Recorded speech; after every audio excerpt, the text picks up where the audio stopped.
مررت على المروءة وهي تبكي فقلت لها وما تبكي لفتاة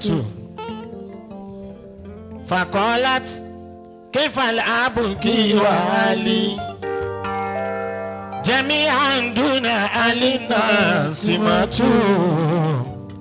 جميعا دون علينا سماتو ìwà ọmọlúwàbí ni ẹ jẹ́ ká ní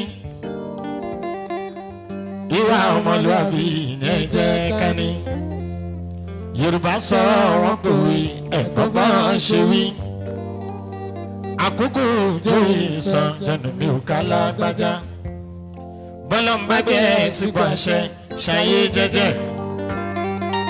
àwọn kan náà níbẹ̀ lánàá àwọn kan ní ó lọ́la májòyè ayé ìjẹ́bẹ̀rí tí ìjà ń kó sáyà ọ̀rẹ́ májòyè ta ní òbí mi rántí ọ̀la siren tán fún tẹ̀lé ẹ̀rùn tó ń jọ ẹ́ lójú orí àwọn tó fọ̀rọ̀ ẹ̀ forí kí ló gbẹ̀yìn wọn bọ̀rẹ̀ bá fún ẹ̀ nímọ̀ràn pé ó dáadáa tìmtìm kẹ́gbìndà sínú ojú lọ́rí àìwí yóò sẹ́gbọ́n bó ṣe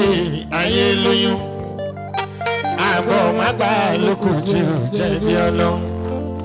àgbà mágbà lókù tí ó jẹ̀bi Ọlọ́run